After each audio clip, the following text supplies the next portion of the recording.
Welcome to PUcast, now rebranded to Haunterscast, and we're ready to commence PUPL. Yeah, Haunters! Boo! Go Haunters! Boo, Go Haunters! Boo. Boo Haunters! Alright, so in this cast, there is the three Haunter trio of me, MZ, and Ming. Hey. Hello. We have the draft terrorist DD Joe. Hello. He's dazzling Del Foxes. And we have a classic on our channel here, Gulch. I forgot your name. I thought it was Ming. Django. Oh, Django, yeah, Django. Yes, sir. Alright, so let's discuss the draft, and I think we have to start What about with... Scrims? Hey, what about Scrims? I'm What about Trungle, Oh shit! manager of the Kingpins. Oh, I didn't see Shout that. out to Kingpins. Shout out to Kingpins. So we definitely just... Oh yeah, we're gonna fuck your team up for that one. Yeah, we're Am I allowed to swear? really Yes. terrified. The king. Excellent. No, there's beef already. Like a minute in. Kingpins have no chance. Anyway, who starts? Let me. Do Gulch we want to go starts, by right? tier or do we want to go by team? By team, by team. Okay, hold on. Let me pull up the commencement thread and I will get you the order of. Oh yeah, I didn't, I was gonna say, someone leak the power rankings right now so we can talk about them. Someone leak power rankings right now. Alright, we got Goobers. Goobers first. Goobers are number one? There ain't no way. This isn't based on power rankings. This is the draft rankings, order. draft This is draft order. Oh, okay. Yeah, we I was can't like, leave. damn. okay, I Order's forgot not to working on screen power share, so... rankings. I still have to finish. I have to finish my DVP rankings. It's my fault. Alright, who has to leave first? Probably Yeah, me. I have to go in like half an hour. Okay. Well, you're not really going to talk about the Haunters, are you? That'll probably be MZ's section. So I guess we can just start by team. So, Goofy Goober Yeah, we're not Goobers. really gonna Just do go in shit, order are and you? I'll dip when we have to dip. But, I mean, the Goobers are an interesting team. So this is actually a very funny team because the Goobers are a carryover from last season. However, because their managers did not have any carryover, they had to get like a random retain pool. And I forget, who did they roll? Did they roll the, No, it wasn't Brownstones? random. It was they gave them gold arcs because Seraphs was managing. They oh, rolled was that Hounds. how it worked? Oh, That's did- so yeah. funny. So the Did- That Goodras, was, who that was are, a big you know, thing that happened in manager chat. We were like, wait, why do they have Golurks retains if they're carrying the franchise over? And they were like, oh, manager rights come before franchise rights. See, that is so Which funny. isn't That is so wrong. funny because the Goodras are the returning champions, but they don't have their retain pool. It's very funny.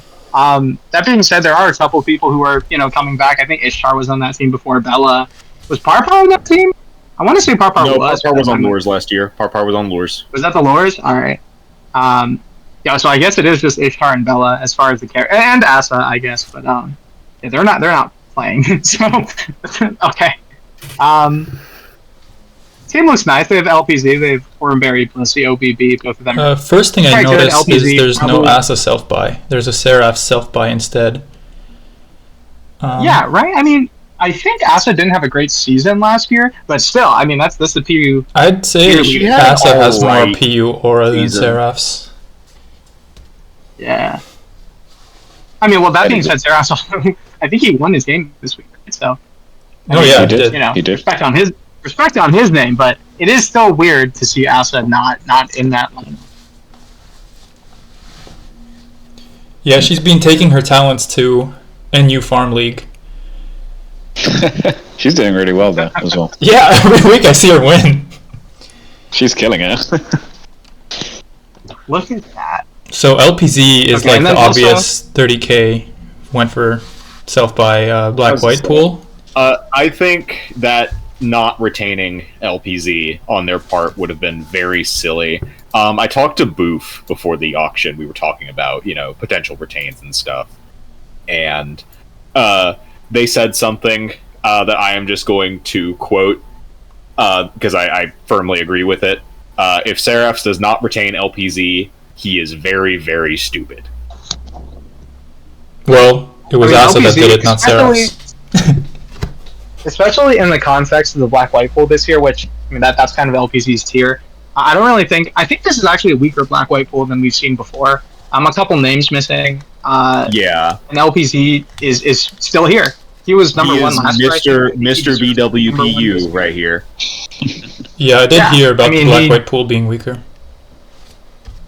So, A lot of pools are weaker. the this strongest year. name in last year's pool, in this year's pool, which is, probably weaker by all, regards.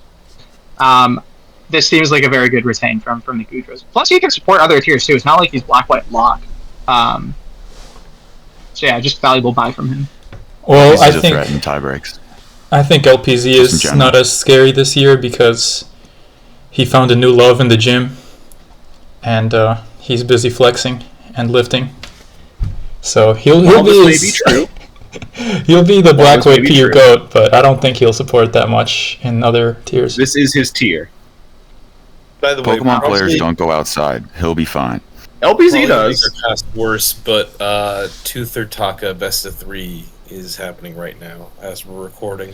Let's see. I don't want to watch that because I'll cry if Toother loses. So Doug Zuz Duck Games returns once again.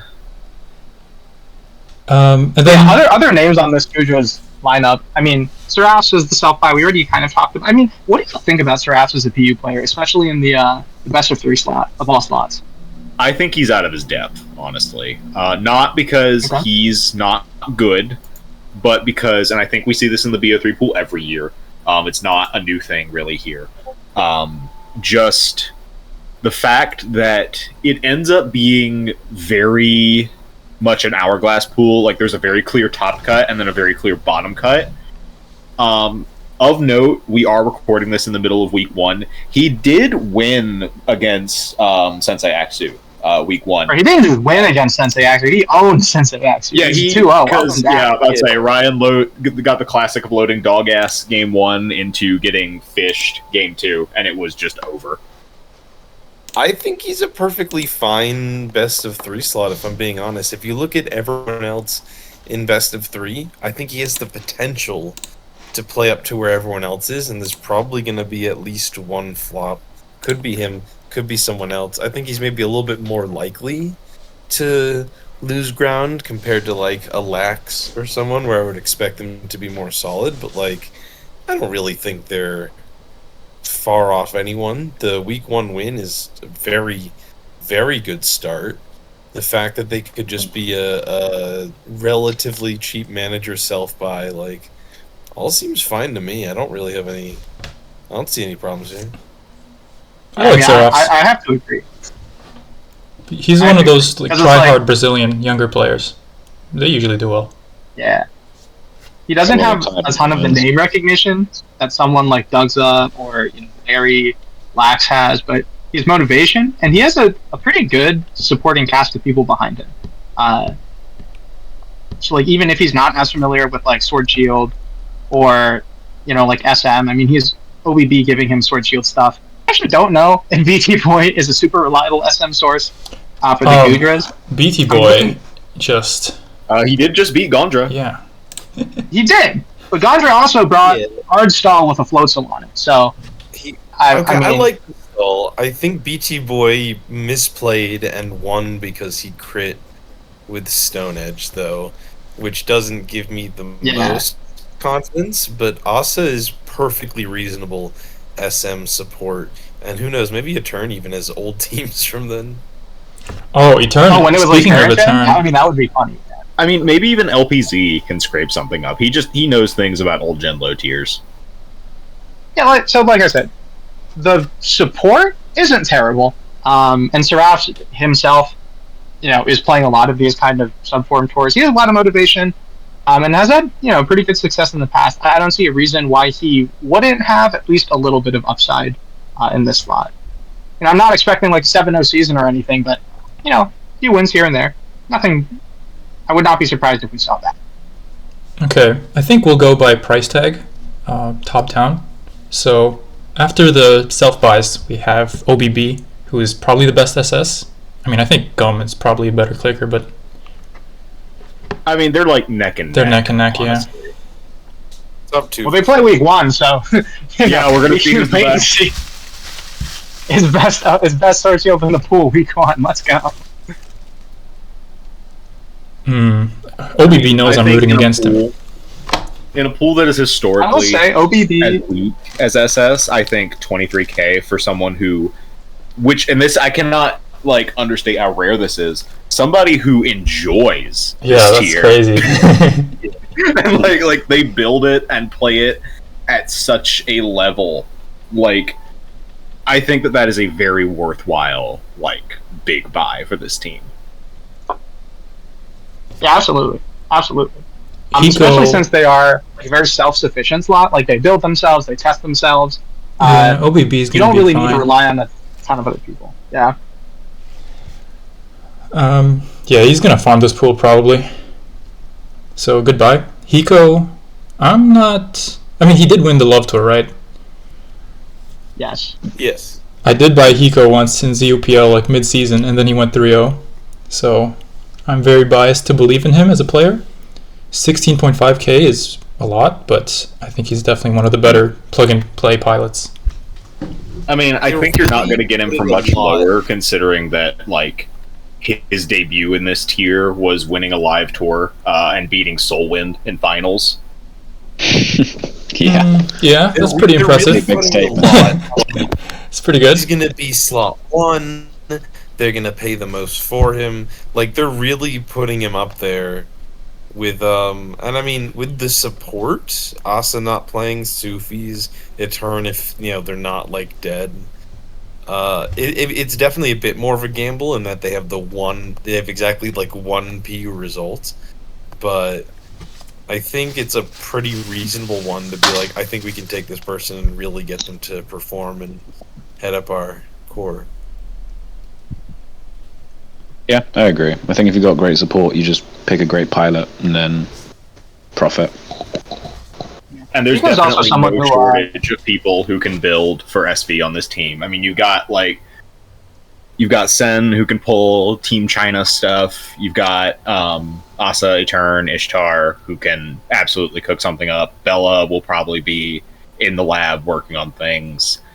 I don't. OBB is also perfectly competent in SV. He can at least give input here and there. I don't think that getting Hiko a good team every week will be a huge problem. No, of course not.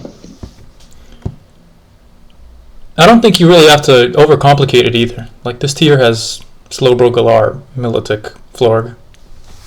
I mean, if nothing else, just pass him to Rain. He'll do fine. Yeah. You got that, you got the terrains. Sufi's... I don't know what to say about him. I mean, Sufis is a good player, but he's also a big doomer. He's a very... I'm surprised He can be a Asa very Ishtar negative like him person.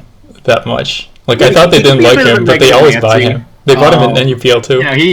He can be a very negative player if things aren't going his way. But if he's rolling, then he's rolling. He My did make main time concern- last year. He had a decent season last year, I think. When Sufis is, 3-4. I'll tell you, when Sufis is rolling, he's negative too. Not as in a negative on the sheet, but he's not happy about it. My main thing with Sophis is okay, he is going to be self-sufficient. He's gonna he's not gonna be a liability in terms of getting his game scheduled, playing his games, building his teams. He will take care of that. He knows enough people to be able to ask for second opinions. My thing with him is that I feel like he has this tendency to tunnel vision really hard, especially in the builder. Yeah, the builder, yeah, that's true. God knows how many ideas he's stolen from me. It's definitely it's- a core that's on the iffy side. You've got the person with one result, and that's it. You've got Sufis who can definitely be hit or miss.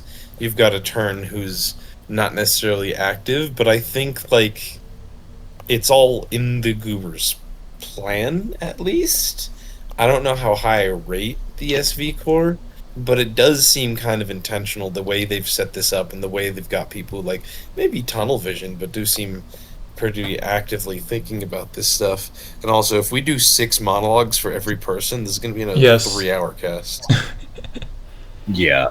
Okay, next up, Ishtar. I haven't really seen her play in a while, and I think her NUPL is going badly. So there's like not really much faith here, what is but she in? is the SM pool What is she in? SM, right? Let me check the sheet. She's an Ishtar Oras. is an She's an Oras. Oras. Oh, Oras. Yeah, I have no clue about what Ishtar looks like in Oras. I've never seen this. I've never seen girl play this tier before. Yeah. I have the impression that she knows things vaguely, and that's it. Okay, our excuse for taking a while for the Goodras is because they're the reigning champions, right? So we're going to be faster with pleb teams. So yeah, Ishtar. She's played Oras before in any tour. I think she'll be fine with the power of friendship and the Goofy Goobers and Asa. Oras Yeah. is also a Alright. really weird pool where like basically anyone can be fine in it, but we're probably gonna have multiple people who do really badly, is my guess. I don't know if it'll be her, but it's a really weird pool now that I've like done the rankings and stuff. Yikes. Etern, one of the biggest I steals of cannot this find tour out because what- his price fixing worked. Like that was some pretty shameless price fixing, and it worked like a charm. I mean, if he's busy, he's busy. Also, quick aside, I cannot find out what Ishtar's current record is like in NUPL because the sheet's broken. That's I fun. mean, if he's busy, but this is like one of the best like SM/SV players. Like, come on. Let's say, didn't make finals, winter seasonal. So Like, this is two slots where he's basically the best player, or close to the top. I wouldn't really Yeah, worry about it's activity that literally, much. like, activity stuff, so we'll see how much that matters, but he's starting week 1, so can't be that bad, maybe. I think he said he would play. 6K right, for he just- Bar. yeah, I believe he was just like, I can't promise I'll be super active until like end of Yeah, June. I'm trying to yap with my teammates, but honestly, we should have probably gone higher on Etern. Par ADV, I think. Par went for 6K, having exactly one record, which is a 5-2 last PUPL. Oh wow! Kind of thought he'd go for more. Like, if I'm being Wow, honest. yeah. No, that's absolutely a steal. I mean, 6'2" is pretty good. I mean, the 80. I don't really know what the state of the ADD pool is. Let me actually peep that right quick. By the way, Toother is just one. Yeah, I game saw the on Guno sweep. SB. I'd also Yeah. like to add that UPL record was in a difficult pool too. Like he wasn't just collecting chump change there either. Yes, I think last year's ADV pool might be like tougher than this one. I'm of the opinion that Yeah, I mean, ADV we have is a a couple- hacks fest, and it doesn't matter how much your price is. That's why we Haunters messed up with 17K. It's the cheap pool. Okay, Like, well, you get your par this is pars. wrong. Like, We have a couple like unproven names here, I think, relative to some of these. Because I mean, par, even though it is only one record, it's still a record. Meanwhile, I'm looking at guys like, yeah, and I'm looking at guys like Mielka, and I'm like, shout out to Mielka, but I've never seen this guy play ADB PU before, so I don't really know what to base a opinion on, or like I'd say PDT, you got, PDT followed and by Drud Flora. came up with something there. I'm sure it's genius. anyway, there's only one other player that they spent more than 3K on, and that's The Chinese player. 344 UU, who's not starting. And then you have like Bella and Sergio who aren't starting, and then the remaining starters are their 3K late last buys of Ara and BT Boy, which I will really I will gives say the impression BT boy, that they BT just boy buys forgot. are. They just forgot to buy SM and DPP, unless this was the plan the whole time. And they're like, I really think these two people will be steals and no one else will get them. We can save them for the very end. Everyone will have forgotten. But it really, really gives the impression that they just did not remember. Like, oh, we need a SM player and a DPP player. I mean, both are entirely Both of them possible. won. These are historically. SM is a historically kind of dodgy pool if you don't go for top level talent usually. And DPP this year is missing a lot of really big names. Like Haysup has said he's pretty much not going to be able to play. I don't believe Jabba the Griffin signed up this year. No. A lot of the mainstays have Haystep is chosen not to show up. inactive. Drud is just not doing it. Like he's just all the way behind Beats Black. Yeah, it's definitely a weird DVP pool. And credit to them, because this first week, both of those slots won. Versus people who, if you looked at this from like an outside perspective, BT Boy beating Gondra and then Mara beating Frank Josh, you would say just name recognition wise, yeah, the Gondra Frank Josh side should be favored here. But in both those matchups, Goodras came out with a W. So I mean, listen, whatever their process is working, at least for this first week. So Yeah, I mean, BT the Boy's game, process, also arguably known the as process, hacks. is devil magic. hey, listen. Would you rather be lucky, or better to be lucky and bad than losing? You know what I'm saying? So like, Yeah. who cares? Who cares? I care. Congrats. Because it lost me playoffs. Yeah. Wah wah. Womp womp. Also interesting that Sergio isn't. So is he like? Why is he not in their lineup? Is he just like busy? Sergio? Always been I more think of a that they just got support guy. Sergio to cook. Like, I think that was just the plan. Interesting. Okay. I thought he was like a pretty good DPP guy, right? Or am I like? No, I don't think he plays DPP. I think he's a BW and ADB guy mostly. Oh, is he? Okay. Sergio, I'm pretty sure he like plays on the ladder sometimes, and he like rages when I do something stupid to him. If it was not Sergio, then I'm really sorry. But it's like either Sergio or Tone, or like one of those like old head PU guys. Okay. That's like incredibly fun. I'm really good at making them like rage on ladder. I think we can move on to the Lakers now, which is the top op this week. I can help with Lakers since I did I wrote their team overview power rankings. Hell yeah. Lakers really went for big names. I think if you just look at like every single slot and you compare just like the name recognition in every single Lakers slot compared to any other team, I think they might just have like the most there. I think doesn't necessarily translate to the best lineup. The only player I really associate with PU here is Esta.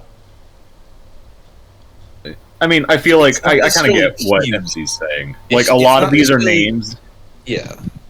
A lot of these are names like you could just kind of like Control F and then move your tab to like last year's SCL lineups, and you'd find most of these. Oh yeah, please no step in SCL.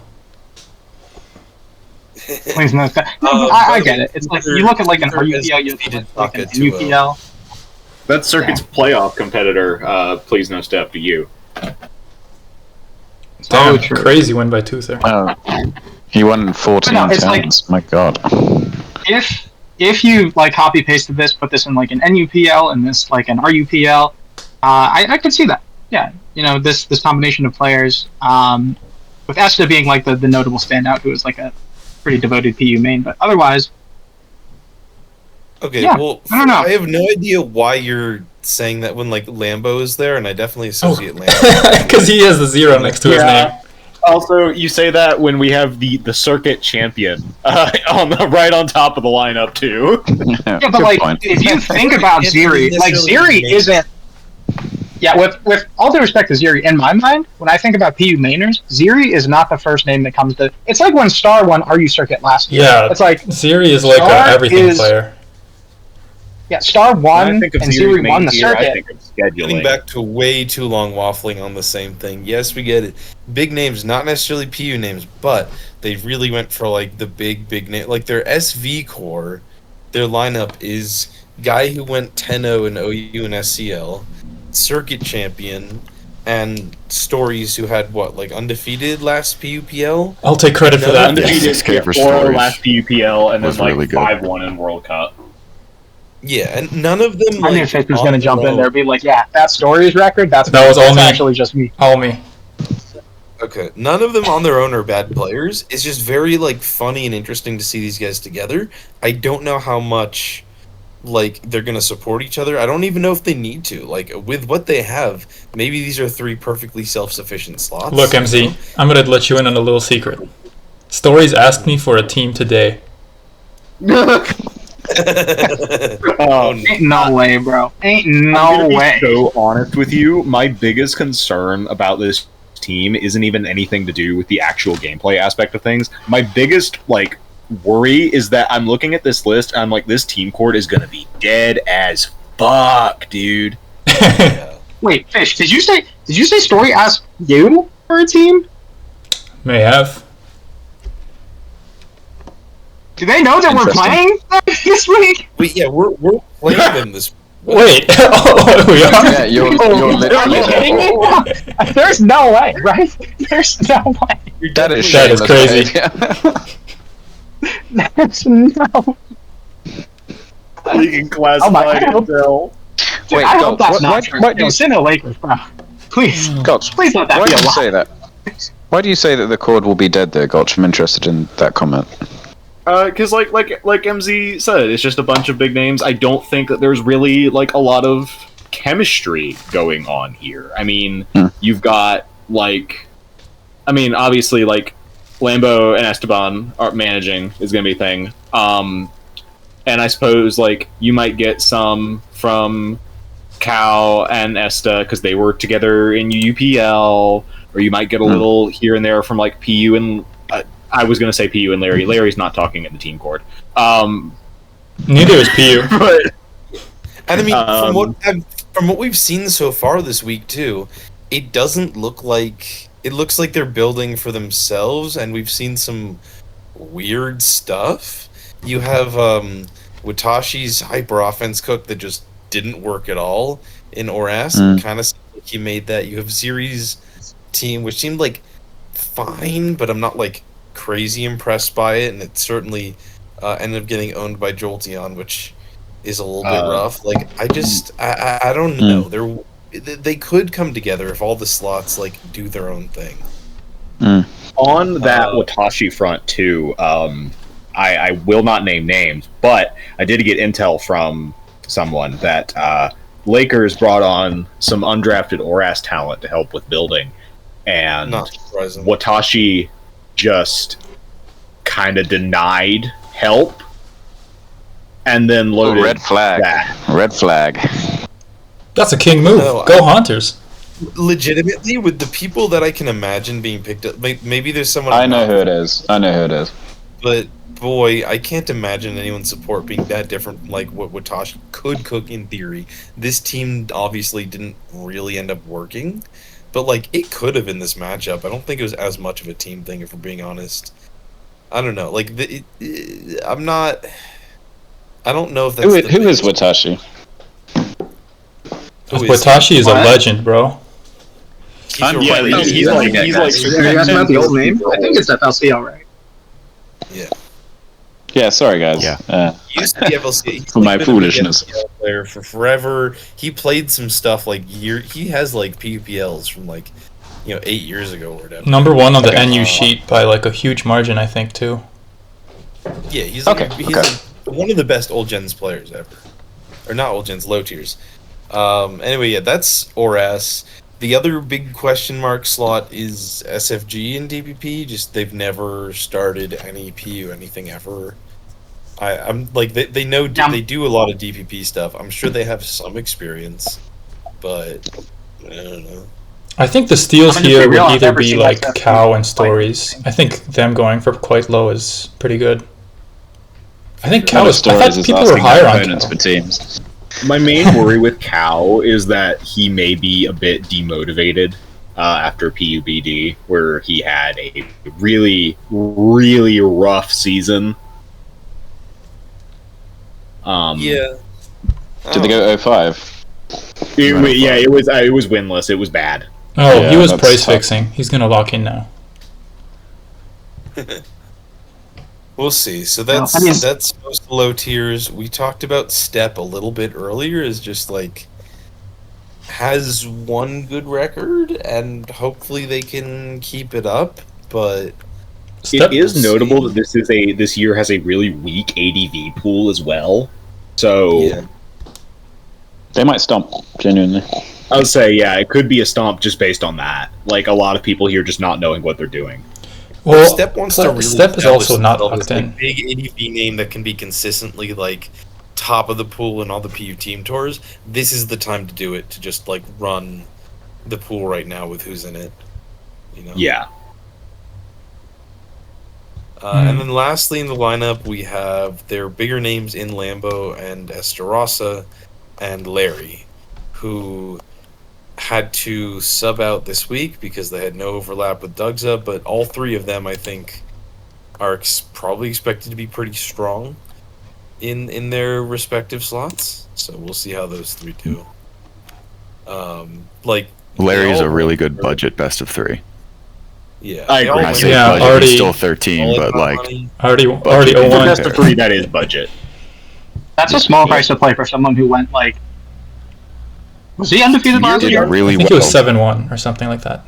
Yeah, it's something ridiculous. No, I think it was yeah. 7-0, actually. I looked at the It sheet. says 6-1 on the sheet. I'm looking at the sheet Oh, from last year. okay. 6-1. He lost versus No, Asset. in I finals. remember And that he was lost a 6-1. game to like a really weird play. Yeah, it was awesome in He's just a finals. very That's the good only game he pilot lost. in all 3 of those gens. So I do like that as a best of 3 choice. His only loss being in finals could be, a possible eyebrow raiser, but I doubt that it'll really be that big of a problem. Also, I expect the SV core to be pretty well with Esteban's teams. Like Esteban, he's like the GOAT of NU now. Actually, he's not, but I'll say, he's up yeah, there. there's enough potential to just plug and play. He's here. a very competent builder, Esteban, for sure. Yeah. All right, I think we can That's move it. on Ready to move on to Mags, the then? Mags. I was actually in the Mags voice call when the draft was happening, and there was some madness happening with DD Joe upbidding DJ Illuminati. Tough. Did we steal you from the mags? Not really. I mean, I told all the managers that asked me that I was not really gonna go crazy this year, and I was gonna put up another 4-4 record. So Mags were like, we're not gonna go that See, high. this is actual price fixing. No, Chat, it's what not. you're hearing right now, this is actual. No, it's not. It's not. It's I mean, actual it wasn't a successful price fix. It wasn't successful, and like SCL is the lock-in tour now. PUPL, what is that? All right. Okay, so to start things Alright. off, we got the double manager self-buy. Drud is he still the winningest? Can we still call him that? Plus the Beats Black Yes. retain. They started with we know we're getting these 4 players. It's not just like a double manager buy. It's all 4 of them. Yeah, I would say go again. DJ Illuminati, highest cost for a non-manager buy / retain in the tour. And then nothing at or above 10k on the rest of the roster. Respect to DD Joe have for no actually making them do that. I didn't think it was gonna be him. that was Yeah. that was really good. Just kind of locked in. Actually, Were you at the, prepared if I was to the buy one Spit for drafting- 25? I'll be honest. We really needed an SS because neither me nor Tom are good at supporting that tier. So I thought, I don't really want to pay anything above 20, but when I saw they were just going balls to the wall, I thought, I'm going to drive the price as high as I can and then just let go. And it worked pretty well. So I was pretty pleased with myself. Absolutely. I would have gone Anyway. up to 30. More managers need to think the way you do, DD. no, actually, they were actually gonna stop More on the next bid. So Drud is still the winningest ever. Obviously, him and Beats Black are stuck like glue. Very good DPP core right there. Beats Black 10k retain after a 5-2 last year is excellent. PDT did have a rough year last year in BO3, although they decided to put him in SV3 and then put Drud in BO3 for week 1, which is a bit strange. They're probably gonna experiment with that. Yeah. I mean, maybe PDT just doesn't have the time to prep 3 teams. He can only prep 1. And then, It's not like obviously, Drud isn't a DJ very Illuminati. capable best of 3 there, though. Yeah, I don't Drud's think gonna win it's games. not Drud being capable. It was a bit strange, especially because I believe PDT only put BO3 in his obligatory sign up post. That is interesting. Maybe Well, okay, it was here's another my one of their thing with sneaky tricks. I don't know. If PDT, because they knew PDT is getting self-bought, so it doesn't really matter what you put. Yeah, it doesn't matter what You could put nothing. Yeah, I was saying it could be like You could, like- mind trick stuff. As long as you don't tier lock yourself out of anything, you can. I mean, you just put yourself wherever. Yeah, So- it's and then- probably a pre-planned thing. I think after DJ, their draft was sort of in a panic after that, but I think they went out pretty well. Like Q's for 9K, that's a super steal. Like that's Q's. Absolutely. That's probably the only steal of thing the you tour. really have to worry about with him is just making sure he doesn't overcook. I mean, it's Q's. Like I think Q's has, in my opinion, innovated like some of the most meta-changing stuff in SV. So, like he's one of the people that I look to for inspiration. So I think, and he plays well too. He can beat anyone. He's no slouch. Absolutely. His team tour record is actually a bit spotty. Yeah, PUPL was he is inconsistent. He's like one of those players that can lose to anyone and beat anyone. But I think when he's cooking, he's actually like on top. We wouldn't be using Cramorant if not for him. Okay. The other thing too is like you also just have to be careful about like because he's a big ladder guy, so you just have to like hope and pray that your opponent's SV slots are not active on ladder and they're not going to like see his team because Oh my you'll see God. a weird ass team and then you'll be like, yeah, that's a Q's team. He doesn't even use weird teams. It's just if you find someone on the top of the ladder like constantly, it's Q's. Yeah, that's the other thing. Like he's queuing up a lot. There is a very good chance. Like it's a good thing. I think this is a team that usually knows what they're going for. Usually is active. Usually does a lot of support. I think taking a player like Juice, this is probably like a good environment to make them really go off, which is good because their SV core really could go either way. It's got very strong but very inconsistent players because it's not just Qs. You have the same thing with PDT and Scarf. Very good, but not always consistent in their records. I was saying, PDT is like his in game is typically very boom or bust. Really thrives on making those flashy plays that you don't think he's going to do, and then he's got your back against the wall. And then Scarfroom is like obviously like a very notable decorated tour player, but has, I believe, actually just 0 overall PU experience at all ever. Okay, chat. I'm gonna have to bow out right quick to play my PUPL game. Good luck. Good luck. But yeah, I mean, like, go Haunters. I mean, like Scarf could do fine. He like MZ said, it's very up in the air. It just depends. Like, will he get good teams? Will he roll good matchups? Will he adapt to the tier well enough and be able to apply like his in game to a tier that he's not familiar with? Scarf is amazing. Big fan. Speaking of inconsistent, DJ Berluminati. I will never stop clowning. I will never stop clowning on how funny it is that like he has to be pound for pound like the luckiest player across all PU team tours, and despite that he has like only one record across 1, 2, 3, 4, 5, 6, 7, 8 PU team tours. He has only one record that's more than +1. Like he's always getting stuff, and it's just entirely not fair to him. His main tier is really matchup heavy. So that could have something to do with it. But I do see what you're saying.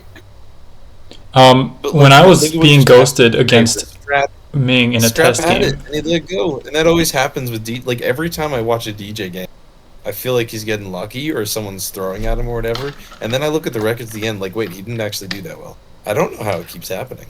No, I'm a DJ Glazer. He outplayed Ming when he was ghosting me in the test game. And he got like 10 out of 10 sucker punch plays right. He's the best player ever, I'm convinced.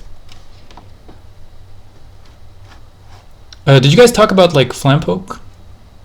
I think that's another like Flampoke is kind of just like big old question mark. I think that's actually a great buy. I was like discussing it with him, and I think Flampoke is guaranteed activity plus guaranteed like some wins, and he has like this really broken scouter Not where even starting. What are you guys Oh, talking he's- about? he has like this really broken scouter where it shows like how the frequency of your opponent's uses and how much they win with it, etc. Where did he he has get cheating it? tools, is what you're saying. Yeah, For a he's friend. actually cheating.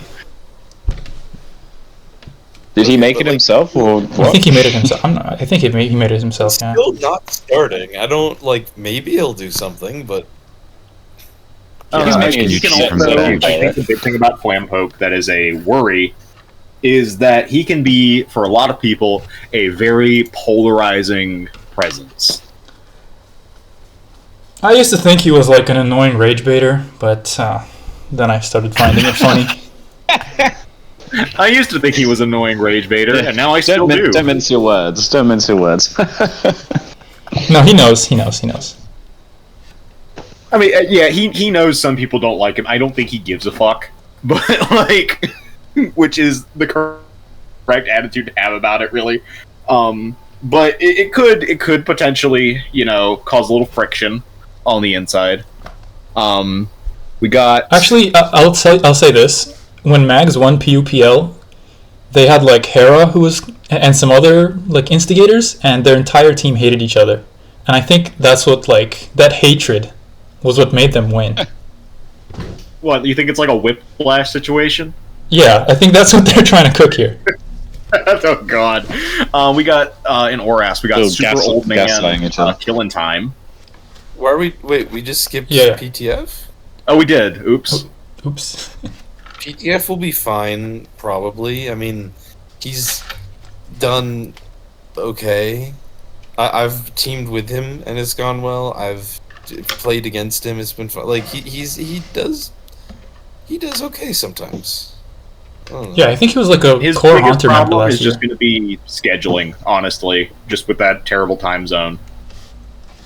I think he's like plus 10. Could be worse. Yeah, he's got that Australian time zone, Yeah. unfortunately, but is I mean, what he it is. cooks, Okay, now he's we gotta passionate kill about him. the tier. I really want to. Mielke, did you guys talk about Playing Mielke? SMPU is like the only reason this man signs up for tournaments, really. Did you guys talk about Mielke in ADV? We kind of did previously. We're on Oras. What do you mean? I say you jump down to Flampoke. Oh shit. You jumped down to Flampoke, who isn't even starting, and then you're Look, like, I'm "Lord looking damn, at the Lord I'm looking at damn." the admin decisions thread. I'm not looking at week one. Okay, I'll look at week one though. Okay. You're still trying to go in price order and not just slot order. Anyway, Oras, we got super duper old man killing time. He plays other Oras low tiers, so he definitely at least will have like a grasp of generational quirks and stuff. It is not impossible that he does well given the Oras pool, is what I'm going to say. Basically. Yeah, I would say like that with how like he knows his stuff. He's good enough behind the sticks. He should be fine. I don't think he'll go like super duper negative unless he gets like TSR stretches of luck. So Black White Neomon. Neomon's a teammate. I've teamed with a couple of times. He's a really fun person. Hmm? Trying Dude. to say Flampoke again, you're like, Flat Neomon. Like, what is with you? We haven't guy's talked about obsessed Mielke with We yet. have to talk Stick- about Flampoke, Stick to man. the list. Stick to the list. Okay, are we going in slot order or price order? I'm going in slot order now. Price order, please. God. Let's just stay with slot order. That just makes sense to go down the tiers. Okay. So we're on Neomon. Yes, Neomon. Okay, who he's a funny also- guy, but I'll quote Durza right now, who had something to say about Neomon. I almost said Flampoke Flampoke, again. here we go, man. So Good, Durza let's said, listen to "You have Durza." been a net negative Pokemon player for 8 years." Damn. And Drud did buy Neomon, who recently in our ZU World Cup team chat said he hasn't gone positive in a tournament for 3 years. Ouch. That's rough. I don't actually know that that's true. he's I feel like I've seen some positive records out of Neomon. I think he's a quality budget pick for Black-White. He's been interested in Black-White lower tiers a lot lately. Apparently, doing like, alright you in, see him win, Black-White but the ZU. record is actually negative. Look, he is My a drug main support, concern, but as honestly- a player, I would rate him below like every single other person in this pool, except maybe Tizio, purely because like Tizio has a tendency to overcook. But like,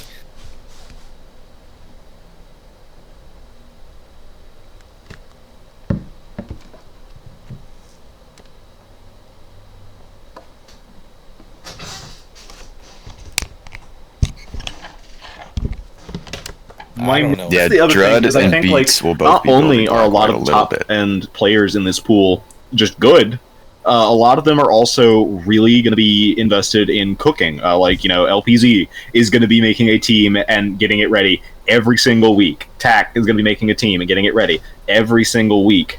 No, flat. Whatever the Goodras why do I are say doing. flat? Whenever I think of Neomon, I just say flat. But yeah, he doesn't cook. He's gonna be past something. I was going to say. Ty Carter, he will be cooking something every week.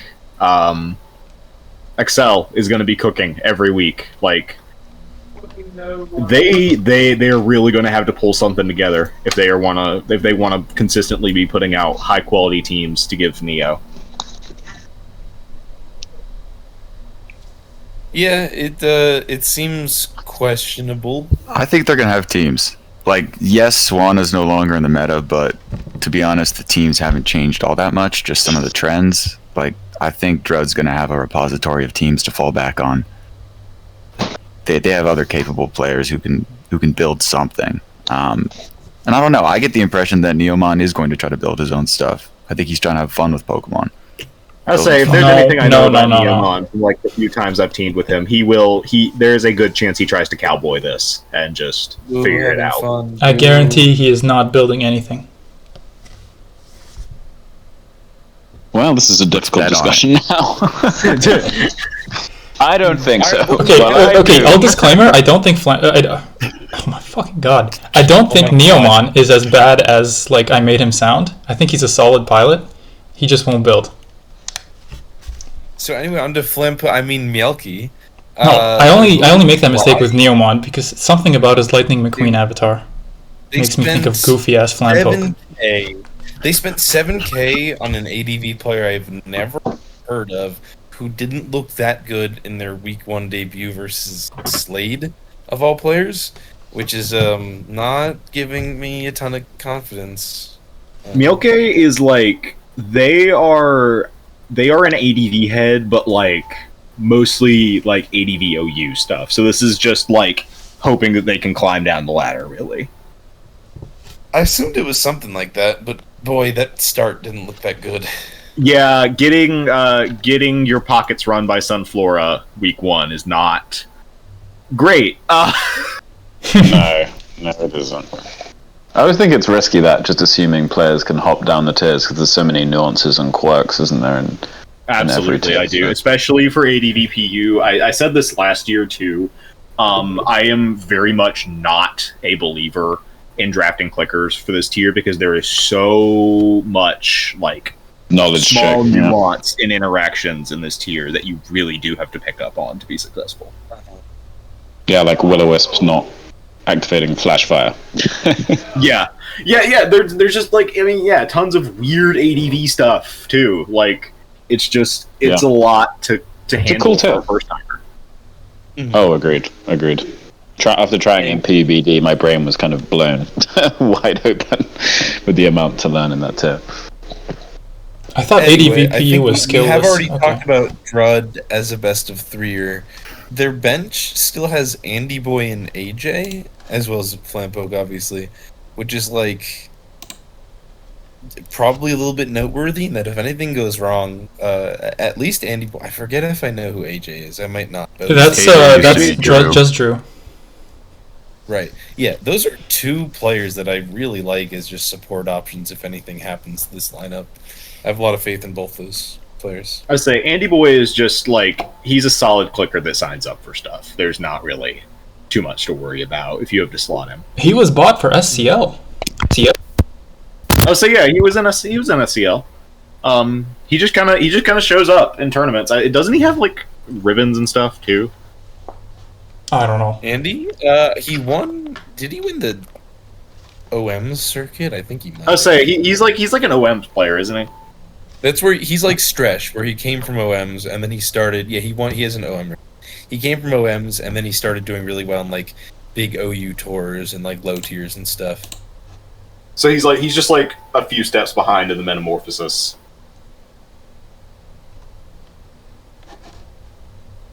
Yeah, pretty much. Just happened like slightly later. All right, I think we can move to the Kingpins. We've talked about everyone here on the mags.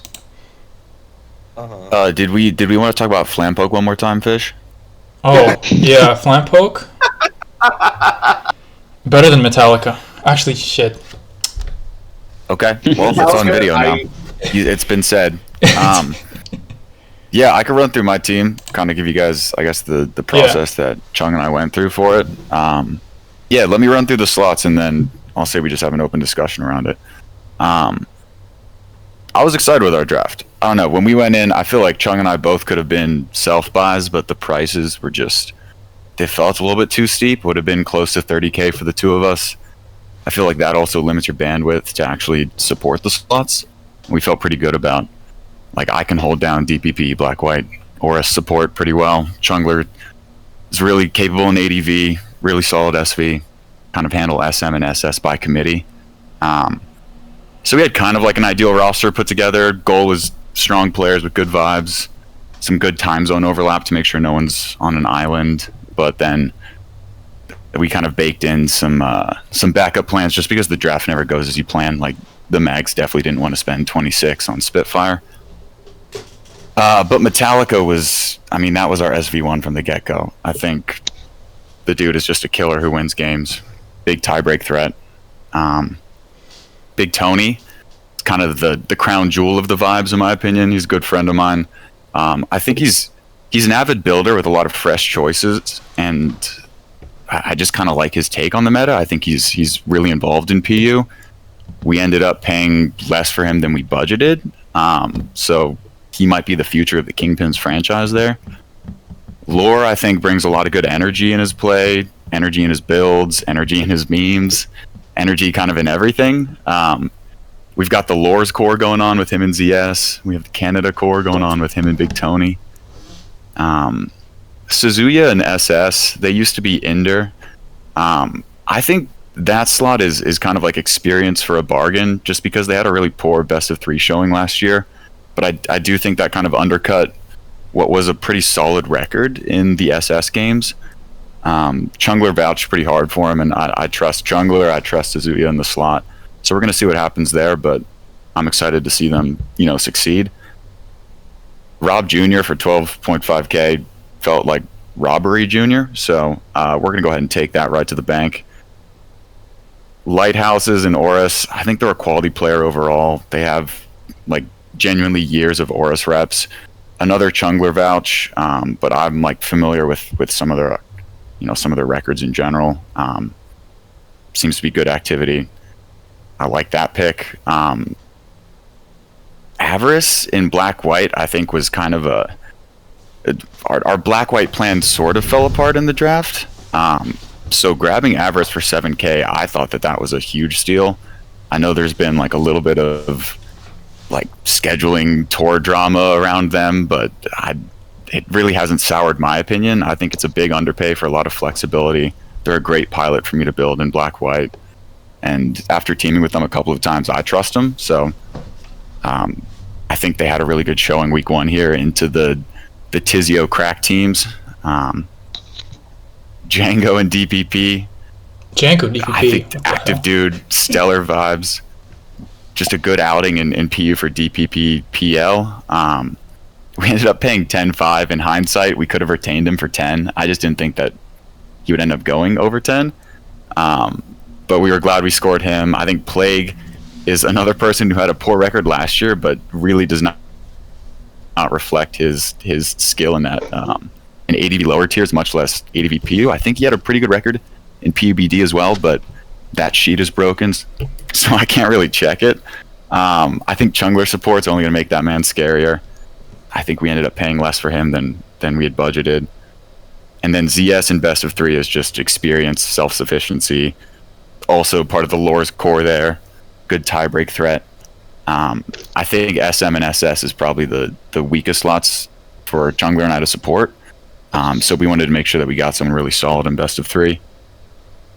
Tenebricide, I think, is unfortunately kind of a victim of overlap here, but that dude is an excellent player. Great 6th man here. He's the type of guy who I can see coming off the bench to save the season. I think he's done that previously with really good records coming off the bench. Fragments is just a capable player. We can kind of slot anywhere. Self-sufficient if he needs to be. I think he's doing pretty well in that French league playing PU. And then Lice is my guy. Sleeper, consistent killer in tours, proven SV pilot. I did not think he would go for only 3K, but we'll take it. I think the steal here is Tenebricide. All of the teams.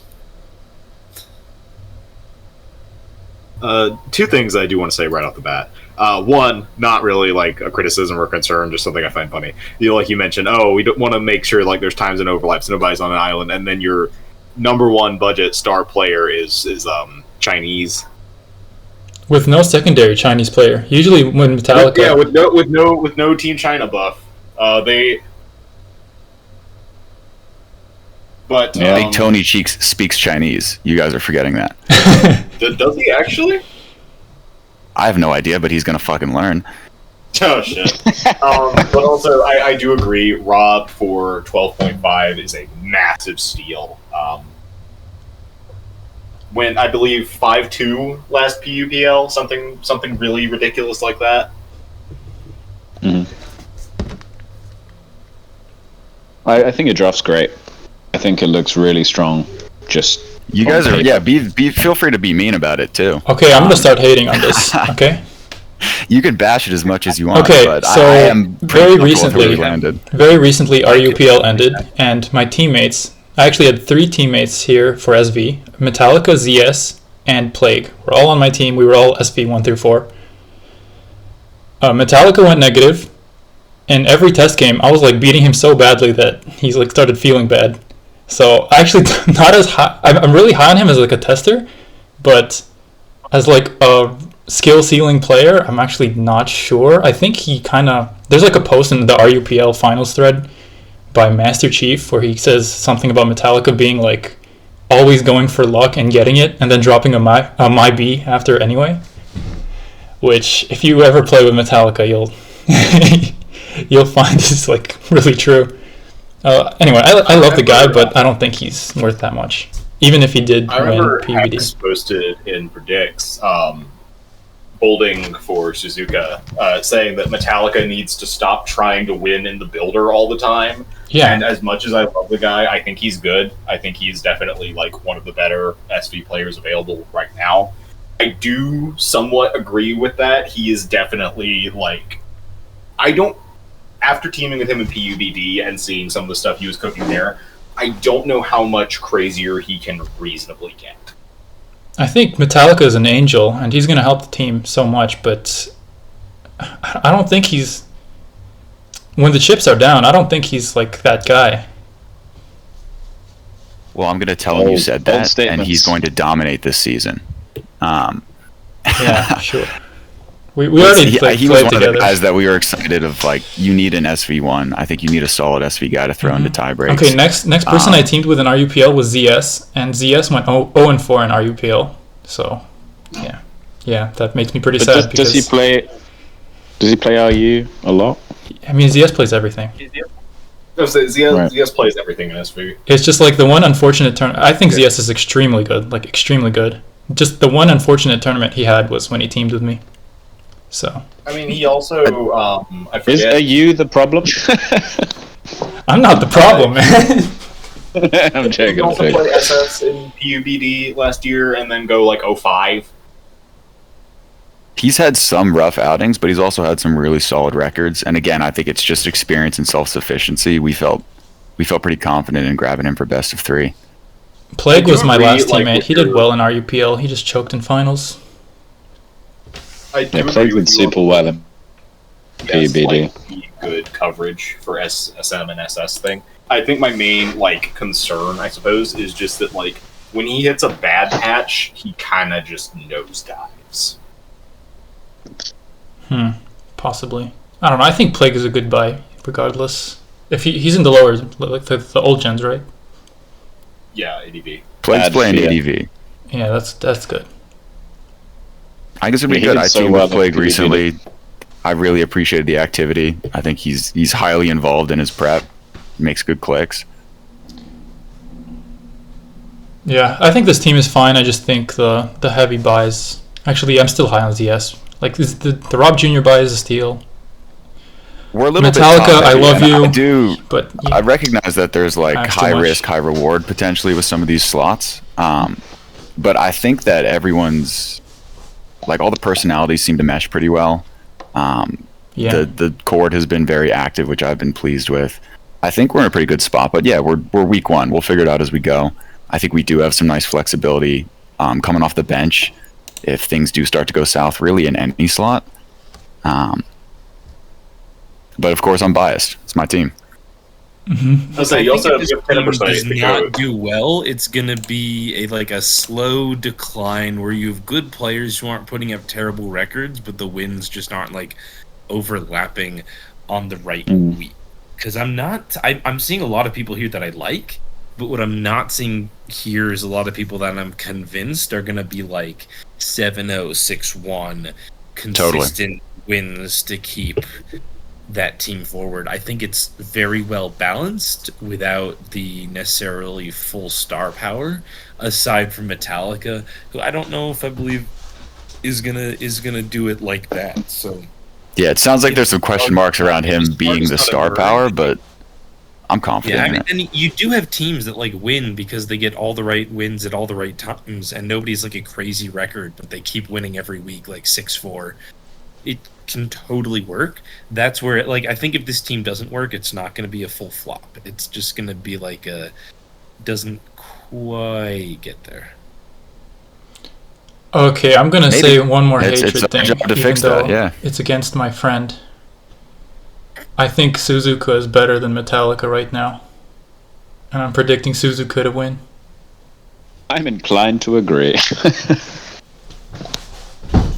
I can't even say never bet against China because they're both Chinese.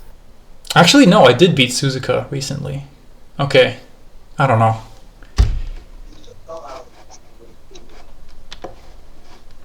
We can move on.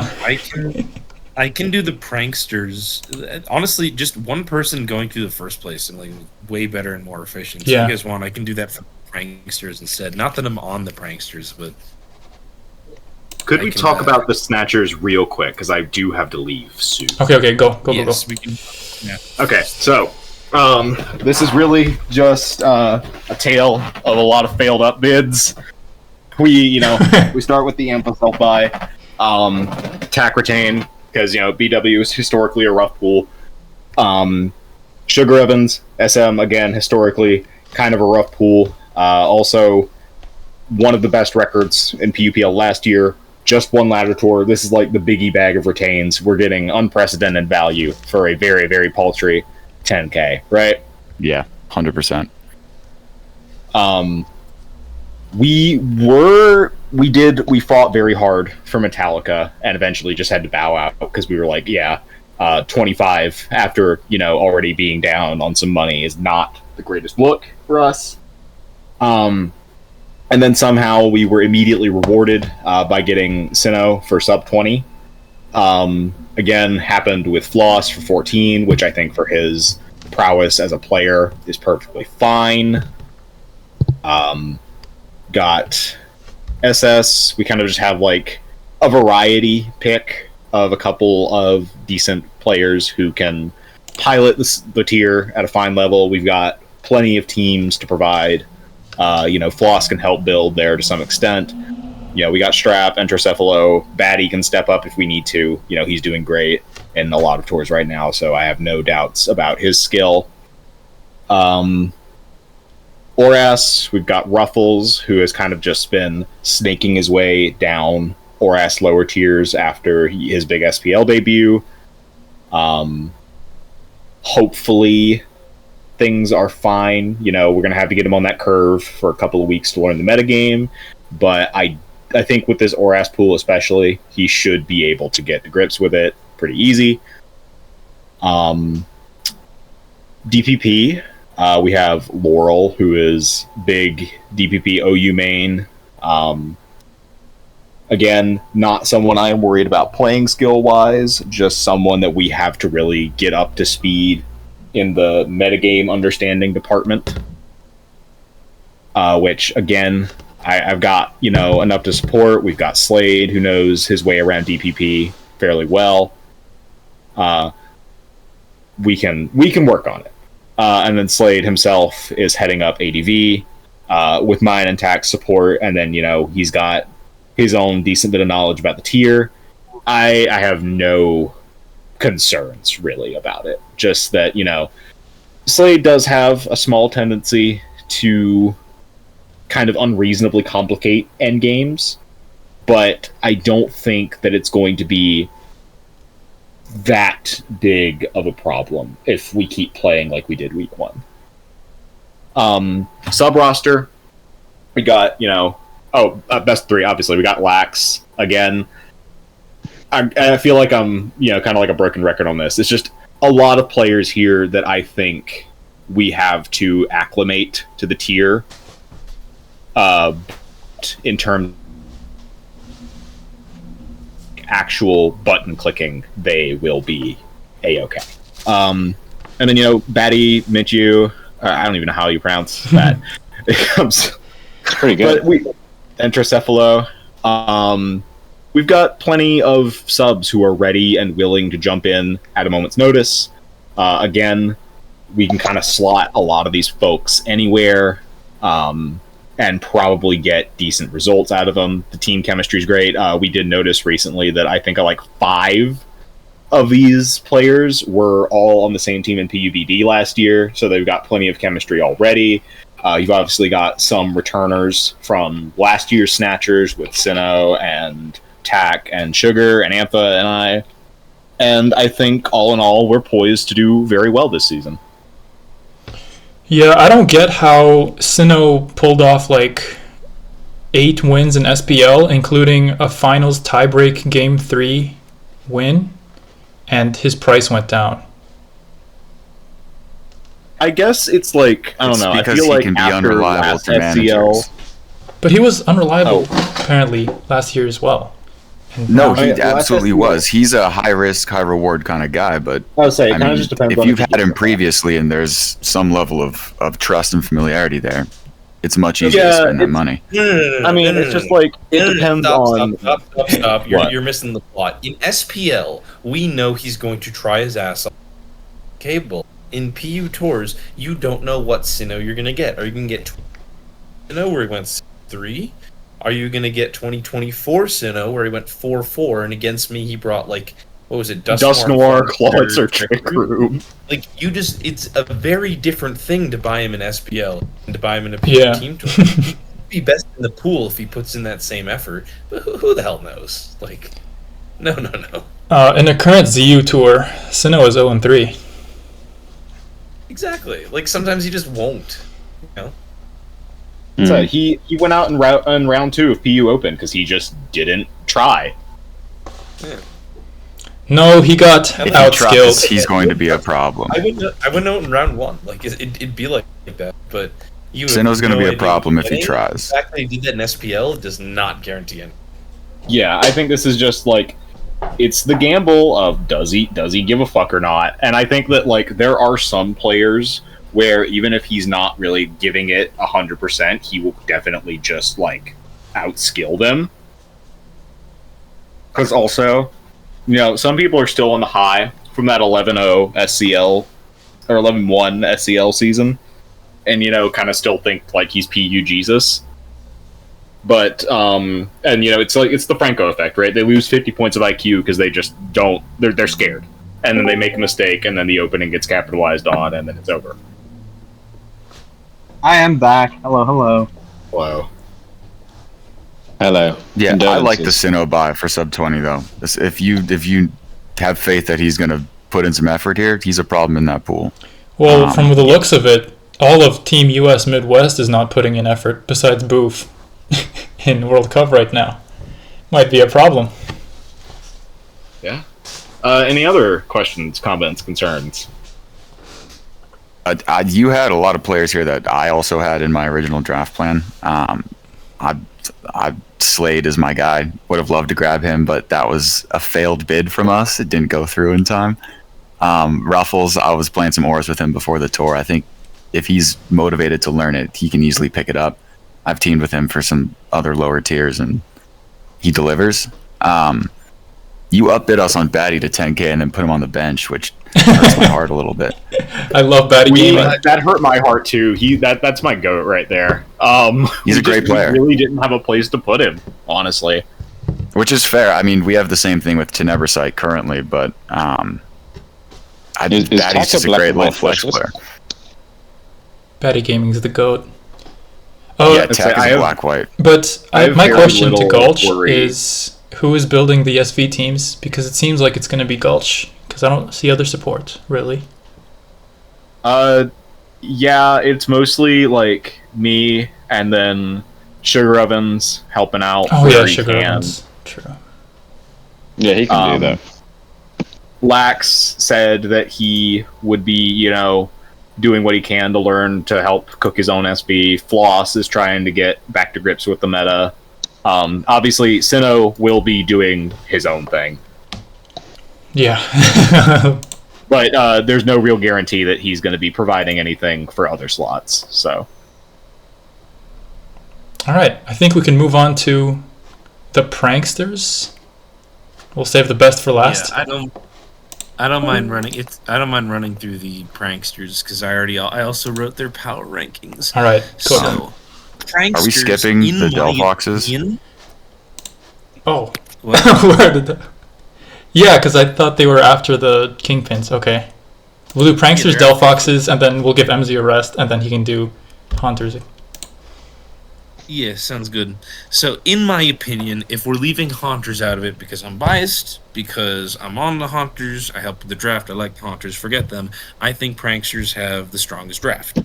I think they have lots of great big names. I think they have people that look like they'll do really well together. And I've just been on that RUPL team. That one RUPL has a lot of the same people, the same vibes, the same setup, the same mix of tour players, same people. I know that Discord's going to be active and working on it.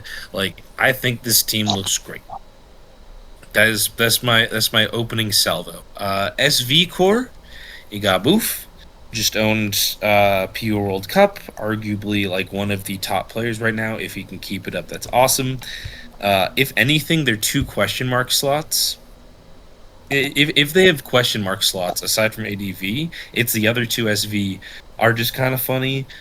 Drip can usually go even, but has obviously had some interesting stuff in the past. And then you have SEA, who is mostly known for being a big ADV person and gens and stuff, and is apparently what I have heard is that he wants to get into SVPU and get drafted in SCL and be like an SCL starter, and that's their goal.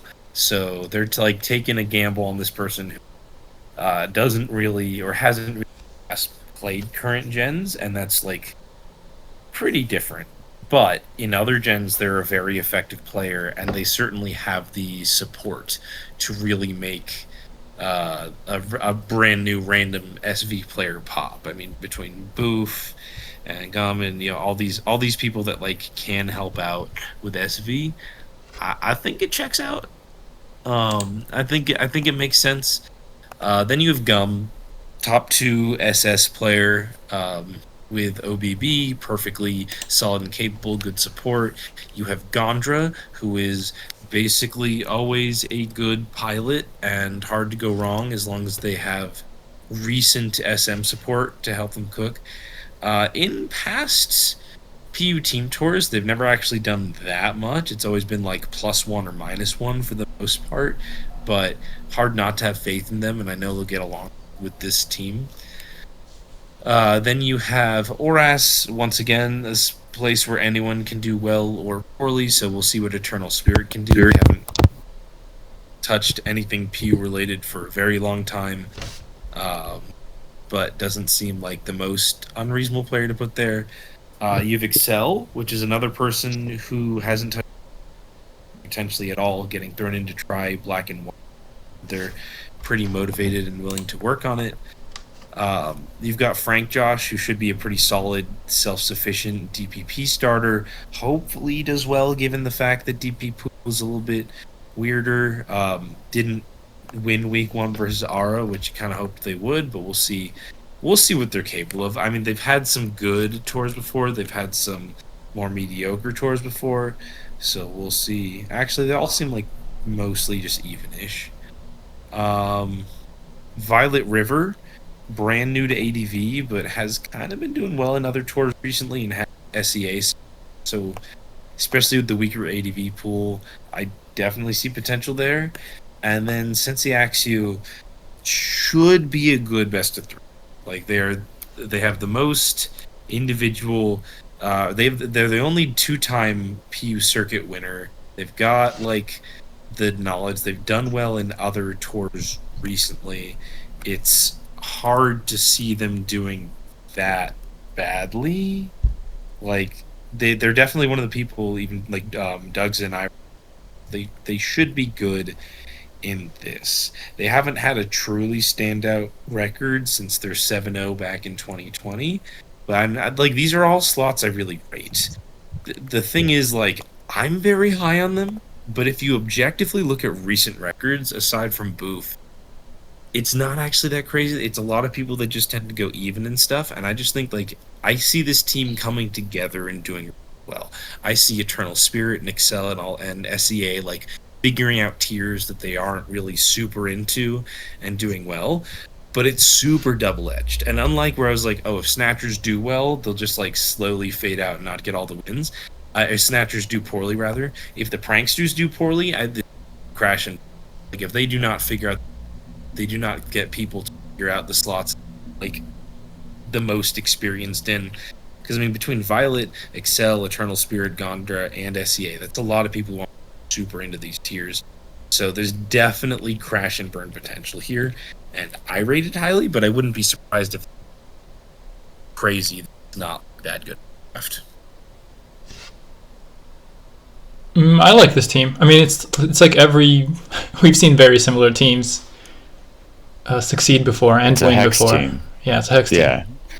I do think it's like some of the holes that we might see in terms of support, Hex is going to be able to provide that support. Like, they are a try-hard manager.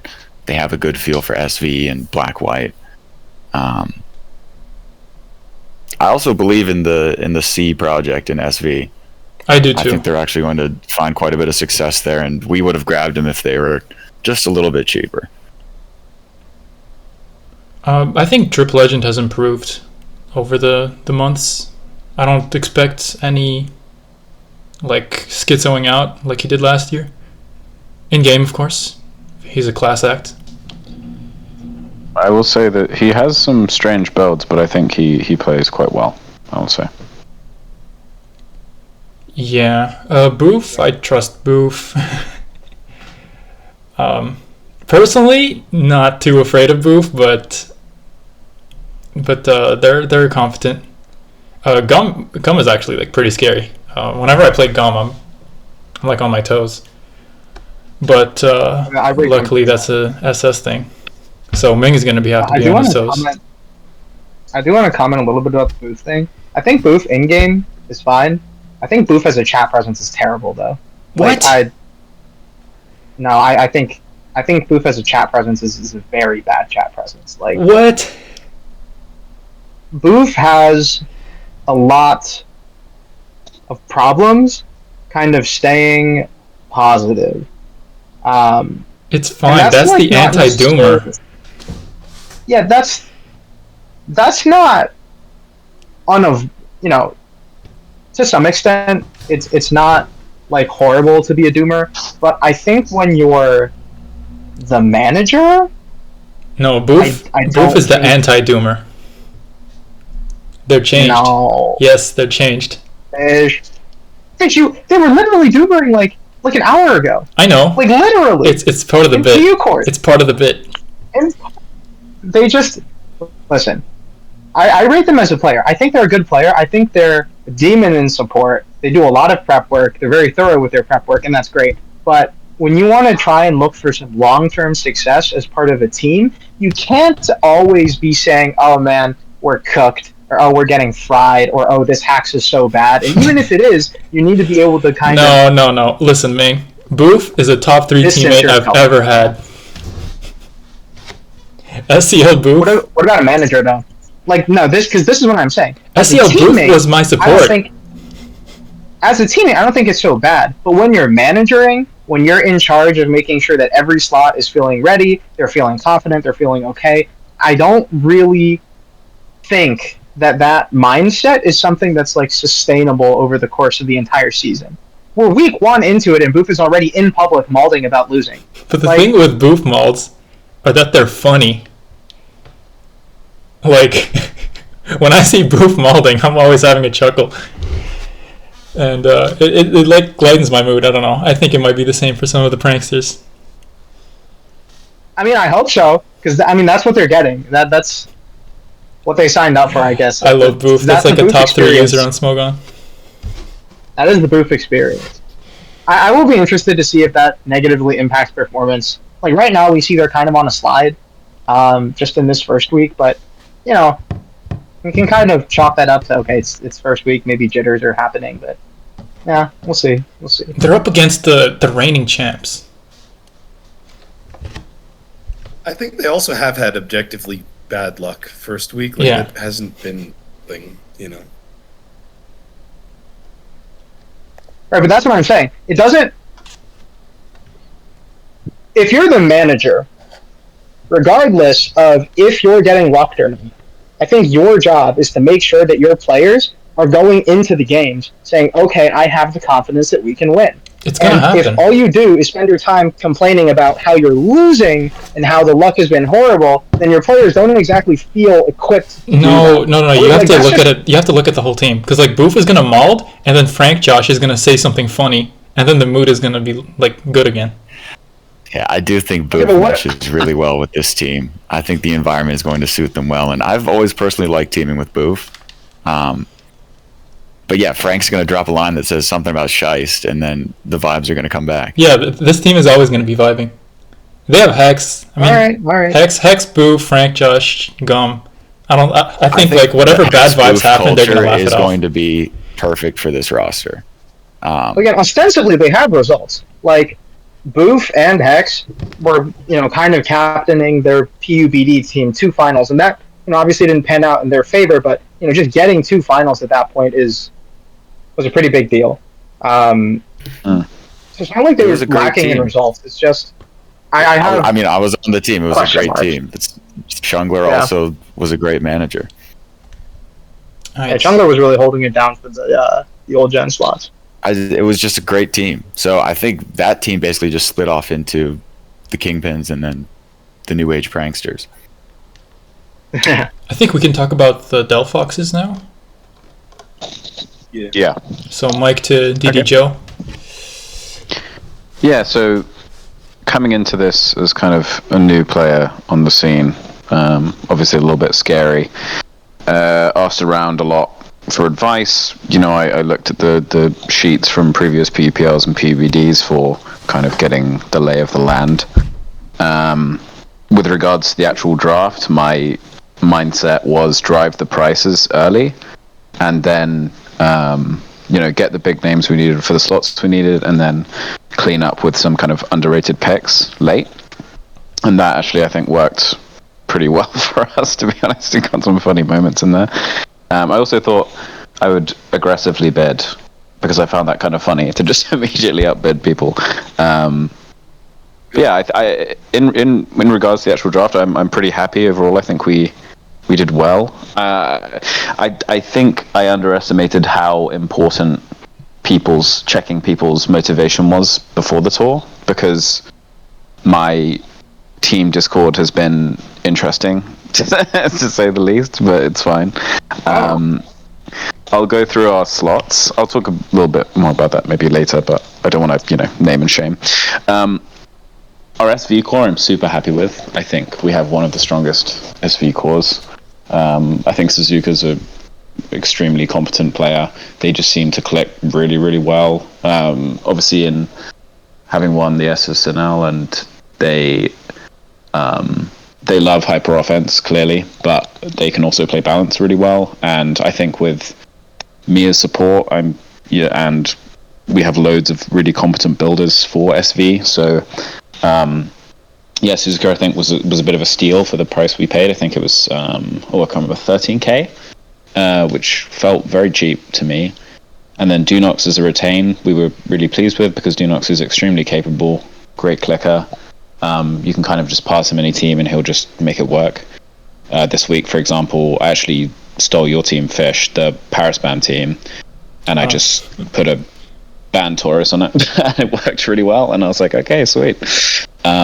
And then 691 as well for the kind of Chinese combo. So we went in with the idea that for our SV core, we'd either go for a really strong Chinese combo, or we'd take, I don't know, someone like Platum, for example, who we thought would be cheap, and then we could support them really well, and hopefully they could kind of make the most. But we were really pleased for 9k for 691, because we think he's super competent as well. He put on a good performance this week. And also they're both super active, really pleased with them so far, and I think our SV core will do really well. I think they'll go positive this season. SS was a kind of big stickling point for us. I thought neither me nor Tom are very good at SS, to be frank, and we're not very good at building it either. So we really wanted to prioritize that slot. However, we couldn't get any one of the big names, so part of the reason I bid so much for DJ Bruliminati was that I actually wouldn't have minded having him. The same with OBB, we bid quite high for OBB, but we couldn't justify spending 23k on him. So in the end, we went for who we thought would be a solid pair of hands in Hacker.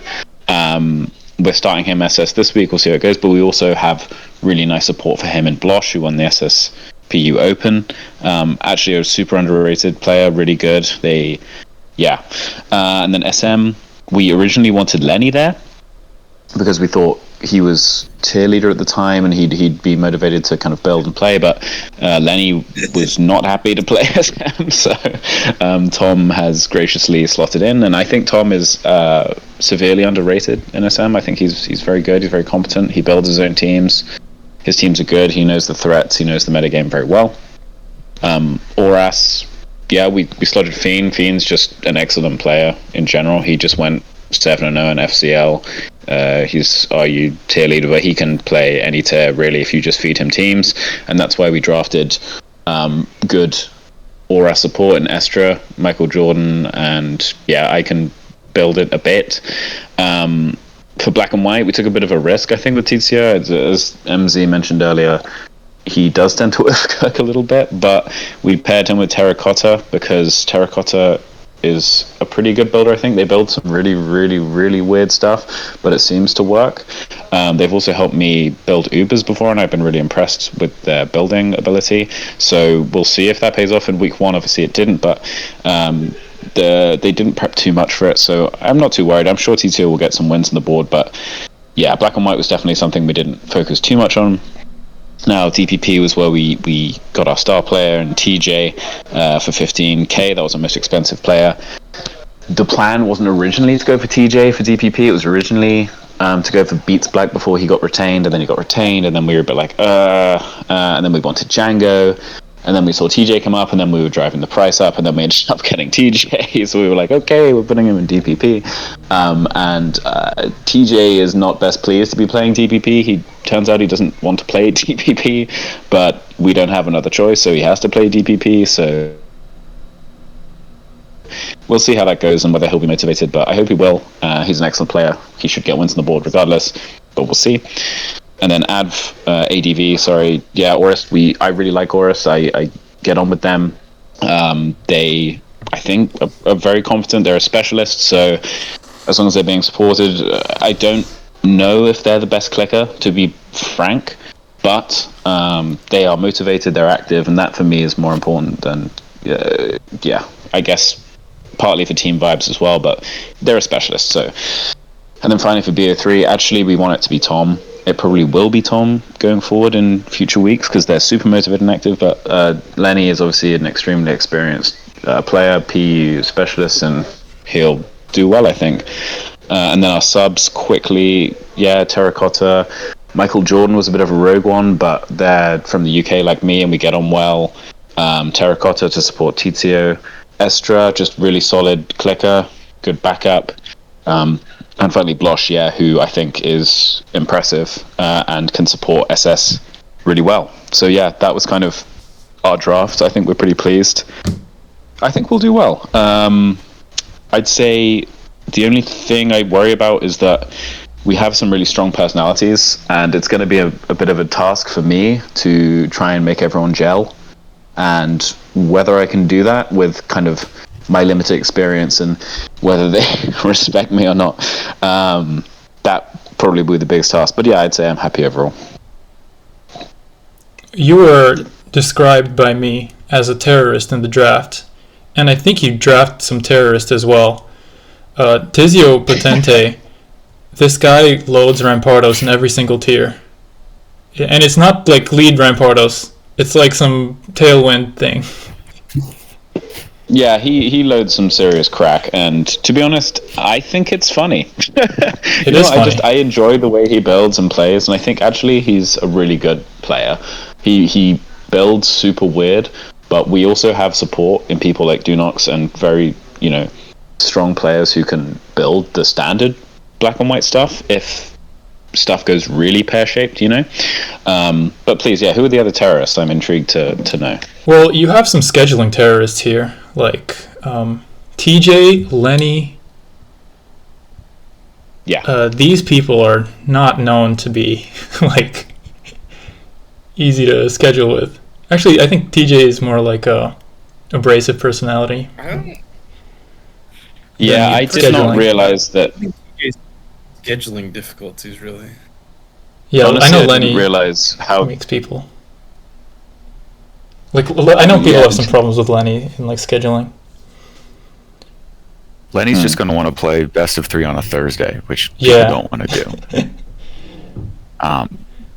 I think your draft strategy was commendable. I don't know. Upbidding so aggressively can be incredibly punishing to your team. So I think, especially as a first-time manager, to go in with that mentality is commendable. Yeah. I think it worked out in some of these cases. Like TJ, even if he doesn't want to play DPP, he signed up for it. He is top of the pool there, most likely. I think it's solid. You took the Chinese core that we weren't able to get, so I think it's going to work out for you there. Yeah, I think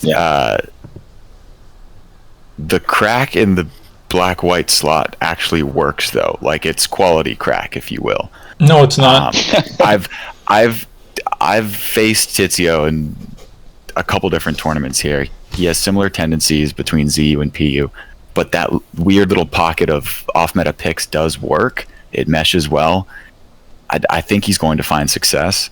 And if there's one week where he just brings standard bronze or balance or something, it's actually going to throw his opponent off. So I think he can just fall back on a sample team, and it will actually be catching people off guard. Yeah, people will prep for the strangest things and bring a Rampardos check to most games. So there's psychological warfare to be. I recognize it was a risk going for TCO, but we teamed for PUBD and we got on really well. I thought he was super active and a nice guy, and that was actually kind of the tipping point for me, because I wanted to have people I thought were nice. Because the reason I managed with Tom was because I think Tom is a really nice guy and he's active. So that was, and obviously I didn't realize, this is my inexperience sharing, that some people in my draft maybe aren't the nicest, most wonderful people in the world, but that's fine. We'll work around it. As long as I get a W on the board, we'll be happy. I don't know. I'm not really convinced by this draft. Yeah, please pick the holes. I mean, I think the strongest part about this draft is the SV core, but it's still not like a top SV core. It's more like underrated guys who are actually pretty strong. I've played Dunox quite a bit in SVPU, or not quite a bit, but I've played him some, and he's more solid than like your average plug-in player, in my opinion. And I think he builds too. 691 and Suzuka are great, but they're also not really like someone you'd immediately think to throw in a tiebreak. And then the rest of the slots, I'm just like not very convinced. Out of curiosity on Dunix, did you think that he would go over 10k in draft? Because that retain surprised me a little bit. I figured you'd be able to get him sub 10. To be honest, we wanted a retain to just take the pressure off a little bit for the draft because it was our first time, and we asked both Sufis and Dunox to retain, and Dunox said yes, and Sufis did not, so we took Dunox.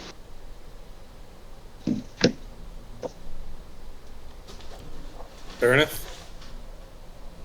Yeah, we'll see how it plays out. You're winning so far. Yeah, not for I mean, long. I think our players are solid. I think mostly solid. I think there are definitely some risks, and there are definitely some slots where I feel less confident. But I agree that our SV I'm really pleased with, and I think I'm extremely active in supporting them with test games and stuff, and building. And we have motivated players in most slots. I'm pretty pleased. Obviously, yeah, Mons, like, people might underperform or play poorly or just bring poor teams, but it's part of the fun, I think. And yeah, we'll see how the season goes. But I'm quietly confident, I think. Before we transition to the Haunters, I do want to say that Fiend has quietly been farming every tour I've seen him in. RUPL, he farmed. The ZU whatever tour, he farmed. There's like some other tours I see where... Well, the thing with Fiend is that he's not known to be crazy good. Like, he's known to be this really inconsistent... I think there was just a period where he was fairly inconsistent, yeah. But yeah, he's known as like... Or to me, he was known as this inconsistent option. I can speak a lot more to that, just because I've seen a lot more of Fiend playing RU and stuff. And he's good. He's definitely on a hot streak right now.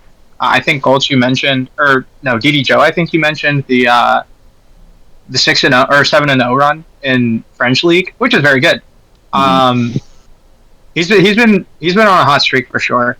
The only caveat with that is, like, it is still Fiend, so like sometimes he'll hit you with a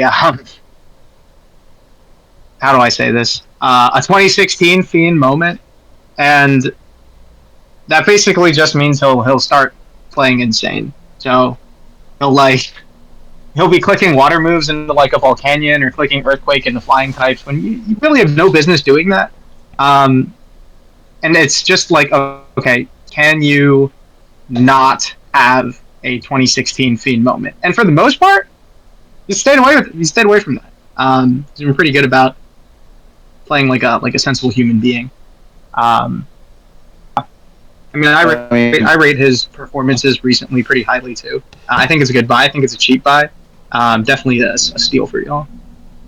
Thank you. Yeah, I mean, I think with regards to Auras as well, we have good slots. We can put in a Fiend. Just isn't bringing home the bacon.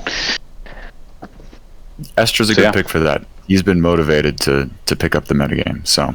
Oh, Estra, that's my protege, by the way. I like Estra a lot. Is it? Yes. Nice. If he does well, it's on me. If he doesn't, that's not my student. Okay, guys, I'm gonna have to hop off. Thank you for having me. Let me talk about my draft.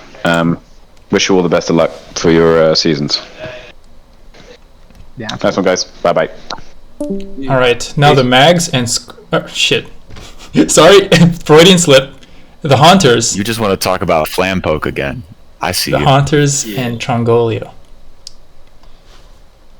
Alright, I guess I can do Haunters as well because I was involved with the planning and stuff. I don't team, he was person foremost, he made the initial plans. I've helped give advice and stuff, but I wouldn't like. I'm not co-managing like that. It's not just like a private. It's a literal. Like he's more ahead of this, but I got the. So we knew that there were a few people we wanted to spend big on, and like here's the people we think we can spend a lot on, and then here's like the low prices we can get after. We didn't think we were gonna get more than. But instead we got like a lot of people that we wanted for pretty cheap. So like draft kind of went great. We knew we wanted Ufish to head up the SV core. Really? Then we could get like 2. We felt that if we got you, and then we had like also me and Doug hanging around, but probably not actually starting SV, that would let us get to like pretty solid budget picks there and still feel really good about our core, so that we could spend higher on some of the other slots. That was basically the idea there, because like the stuff that you bring to the court, even if you're not the other slots, was just going to be pretty good. And that's kind of where we went. We're ended up being Vulpix and Kev. Vulpix, that was literally an upbid where we didn't think we were going to be able to get him. We didn't think we had enough money. This happened a few times. Oh, we don't have enough money per person. But then Vulpix went for only 11k. We're like, great, sure. There's SV2. And Kev was someone Doug's has been planning on the entire time. They're both friends from Monotype. They talked before. Kev is pretty motivated to try to pick up a tier, wants to work it, and hey, if you've got a good connection to a manager, thing happens. So Kev SV3 is something that Dougza was pretty sold on. And I mean, we've seen people's personal rank. No one knows really who Kev is or why they're doing here in most bottom. Totally fair. But this is Doug's pick through and through, someone who he thinks can pick up the meta and be a very good, just like 3k SV3 slot. So, pretty happy with the SV core. We then kept going around. I'm going to skip order a little bit just to talk about how it ended up in the draft, which is that, like, obviously we already have me and Dougza, and between us, Dougza and I can potentially cover SM, best of 3, and SS, but not all of those, right? Doug can SS or best of 3, I could SM or best of 3. It really depends on who we have to be able to get. As it turns out, just based on the money that we had, we could not pick up like any of the potential SMs that we had, but we did get Ming for a pretty cheap 4k, and we were very happy. Like, okay, be SS covered. He's got experience with the tier. Between that and Doug's team support, we think that that's going to be pretty solid. So that allowed us to slot me into SM, where I wasn't really sure. I might have best of 3'd. I might have SV'd. It just kind of happened that I'm back in. Obviously, like, I've got my best records ever are from SV and not from SM. But I've been playing the tour for forever. The tier for forever. So hopefully I can do good in it. I'm gonna try to keep bringing the heat. But we'll see. For Oras, we had a few different ideas for budget picks, and TSR was the one that we ended up picking up for 9k, which we're pretty happy with. I have a lot of faith in TSR. I've teamed with them multiple times, push the Oras slot. I've been with them at their worst when they're just getting hacked back to back to back to back to back. But I've also seen what they can do, so I'm pretty happy with that. And given how like odd the Oras pool is, I really hope they can end up being like a dominant force there. Ty Carter was someone we knew we wanted for either Black White or ADV. They ended up in Black White because we also got both Black degree where they.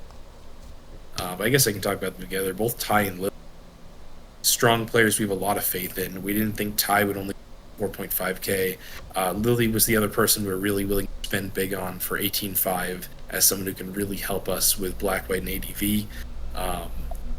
We're pretty happy with those. Black White and ADV are both looking to be slightly weirder, slightly weaker pools this year, and we're really hoping they can just kind of run it hard. Actually, ADV, Black White, not so much. Like there's LPC, there's TAC, there's even Avarice. Like I generally have faith in, but we're pretty hopeful that they can put up strong performances there.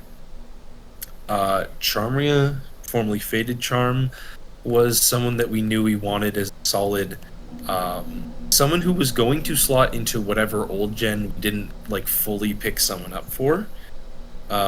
They're highly motivated. They've got like bits and pieces of like experience with all the PU old gens, and it happened that DPP was where we have someone for that.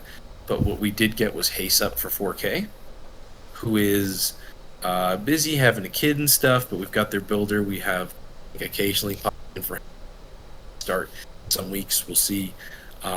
So Charm kind of trying to pick up that legacy is something we're hopeful that they're going to be able to perform well on, and I've already seen them be like extremely active trying to prep for and figure out this tier. And then lastly, we have Dugza in best of 3, which was again not certain from the draft. It might have been me, it might have been Ryan if we picked them up or something like that. But because of who we got, he's going to fill in that slot. Didn't get to play week 1 because had no scheduling availability in between Doug. So we had Toother actually pick up the slack, subbing in and 2-0ing Taka. But Dugza, I think, like, even if you're an outsider looking in, hard to imagine them doing poorly. They've got, plenty of, like, solid, evenish to winning records. Best of 3 is just kind of a weird pool, but with the knowledge they have between the tiers, I think they're going to do pretty well. I believe the only person I haven't talked about is Violet. Very active, useful 3K builder sub. Someone's going to help us keep pushing SV. Like Fish, you've already seen how much they're trying to help out with the builds and stuff. So overall, I think we're very happy with this draft, unless Doug's secretly not telling me actually it, but I think we're both pretty confident. I don't think all of our slots are like amazing, super standout. I think these players are going to do like the best and top all of the rankings for the most part. If you're just looking at it like before the tour starts, but I think come back and look at us in a couple weeks, and I think you're going to see this team really, really come together. At least that's my biased hope. I was actually really surprised to be on this team. I thought Dugza didn't like me. So I thought that was like an upvid. Wait, what? Yeah, I thought I was an upvid. Because No, I don't know why you think. I have no idea why you thought that or what's gone on between the two of you, but you were on the plan at the start. Like I also think I told it in like another server where Dugza's in that I wouldn't like put in as much effort as I would in like the last PUPL where I was building for every slot. So I was really surprised to get on this. So yeah. But besides that, I'm pretty happy with the team. I was very surprised we got Ming as like the last pick. Now, what's wrong with Ming as the last? No, I thought you'd be much earlier. Nah, bro, I haven't played Sword Shield in forever. So the thing with you, Ming, unironically, we have only 4K left. A bunch of teams have like plenty of money still finishing out. We have like a few different people we're considering because we need either SM or SS. We're going to fill one of those slots, and then Doug and I are going to go be a best of 3. I say, of all the people we have left that we're considering, I think Ming is 100% going to get bought regardless, and I think people will go for Ming, so let's put him up now, because we're just not going to be able to afford him, even though we want him. And then nobody bid on you, and we got you in. Nice. Like, we had a list of people, like, here's potential people we're going to slot in these slots. We're never going to get Ming. Surely people want him for more than... Nope. I guess not. Yeah, this is a cool point, draft. I think a lot of it is just kind of... Yeah. I think our team is very strong. And it's not to say that, like, we're gapping the rest of the field, per se, but I do feel like we have a lot of... Like, I think our SP core is very impressive. I think our old gens core, when you consider, like, the Dugza support, is very impressive. Sword Shield, I'm not exactly sure how... I wouldn't really rate myself actually super high. But hey, I mean, hopefully I can get the job done. And, if I think if there are a couple slots here that I am like, okay, maybe we need a little bit more help. Which is like Sword Shield myself. I'm like, okay, compared to like the Gums of the world, the Oreberry Blissies of the world, I'm like, whatever. Our Black, White, and ADV, I know this is something that we had discussed a little bit internally at the beginning of the season. It's like, okay, who is going to Black, White, and who's going to ADV for us? Is it going to be Ty Carter? Is it going to be Lily? The fact that we didn't have like a concise number one in those slots maybe gives me a little bit of pause. But otherwise, I mean, yeah, we're chilling. We're goated. The order you guys chose of Lily and ADV is the natural pick. They've had a ton of success there. I think it makes sense. I think that's, like, if I were putting together lineups, that's absolutely what I would have gone for. Just the fact that it was a discussion to begin with, though, it was like, okay, kind of interesting. We were looking at Ming ahead of the draft. We were looking at Ty Carter. We were considering Fish over Metallica, but I've now realized how mean Fish is. So glad we didn't get him. I think it's a solid team. I'm mean and I like troll Doug Megazard, the game chat. managers, even if you don't want to claim to be a manager. I think that's a scary duo. No, this team looks fun. I've never teamed with MZ, I don't think. I don't think so, actually. And Kev, I knew Kev before because he always makes like decent slam runs. I don't know if he's made playoffs, but I know he's like always around there. So he was actually not someone new to me, even though I don't really know anyone from Monotype.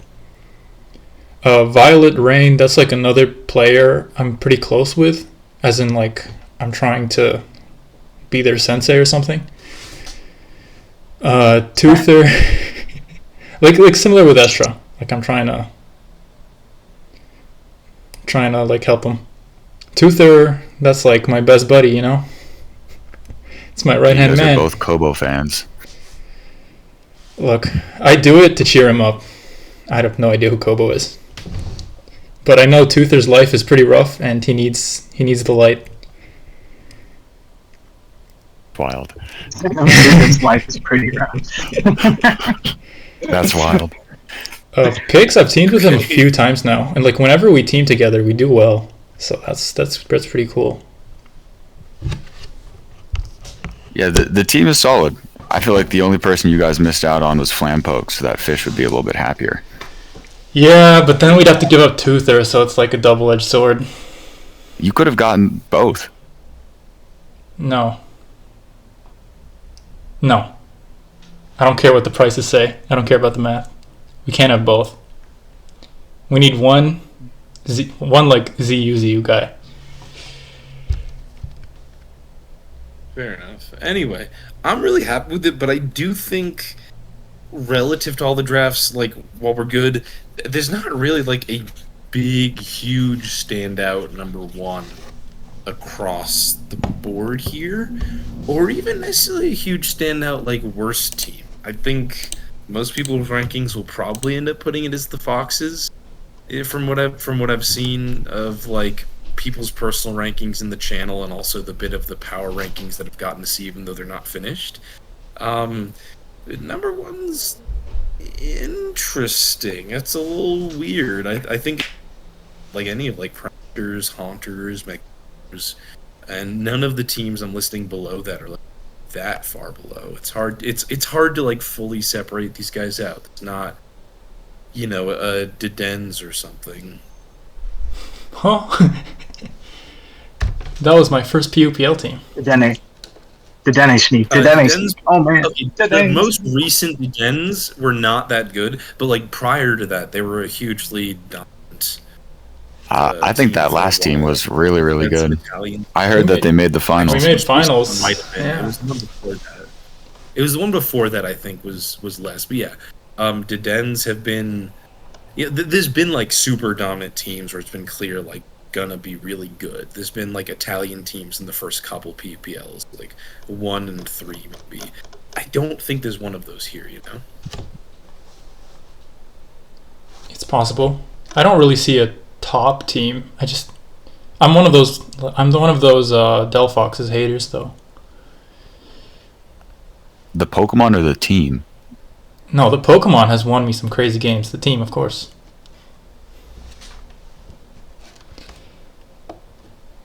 I think all the teams do seem pretty balanced out.